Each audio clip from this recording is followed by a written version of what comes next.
नमस्कार दर्शक मित्रों, आप देख रहे हैं जीपीएमसी न्यूज़ 24/7 लाइव।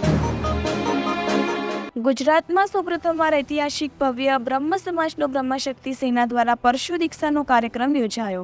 1500થી વધુ યુવક યુવતીઓ, સાધુ સંતો અને મહંતોની ઉપસ્થિતિમાં પરશુ દીક્ષા ગ્રહણ કરી બ્રહ્મશક્તિ સેના ગુજરાત દ્વારા આજરોજ આણંદ સ્થિત લાંબવેલ ગામ ખાતે સમસ્ત ગુજરાતમાંથી આવેલા બ્રાહ્મણોને પરશુ દીક્ષા આપવામાં આવી હતી। ગુજરાતમાં સૌપ્રથમવાર ઐતિહાસિક ભવ્યથી દિવ્ય પરશુ દીક્ષા ગ્રહણ સમારોહનું આજરોજ આયોજન કરવામાં આવ્યું હતું, જેમાં સમાજ નિર્માણથી રાષ્ટ્ર નિર્માણના મહાસંકલ્પ સાથે ગુજરાતભરમાંથી ઉપસ્થિત રહેલા 1500થી વધુ યુવાનો અને યુવતીઓએ આજરોજ પરશુ દીક્ષા ગ્રહણ કરી હતી। બ્રાહ્મણ માત્ર શાસ્ત્રમાં પણ નહીં પરંતુ શસ્ત્રમાં નિપુણ હોય છે તેની પ્રતિતિ કરવામાં આવી હતી।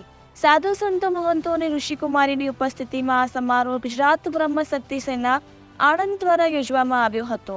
બ્રાહ્મણ સમાજમાંથી આવતા અને વિવિધ ક્ષેત્રે ઉત્કૃષ્ટ કામગીરી કરતા મહાનુભાવોને સન્માનિત કરવામાં આવ્યા હતા। આ કાર્યક્રમ થકી સમગ્ર ગુજરાતમાં બ્રાહ્મણ એકતાના દર્શન કરવામાં આવ્યા હતા। આ કાર્યક્રમમાં સમસ્ત ગુજરાતમાંથી બ્રાહ્મણો, ઋષિકુમારો, ડભોઈના ધારાસભ્ય શૈલેષ મહેતા તથા સંતો, મહંતો અને ગુરુઓ ઉપસ્થિત રહ્યા હતા। Reporter Sanjay Chunara, GPMC news 24/7 live, Kheda, Anand.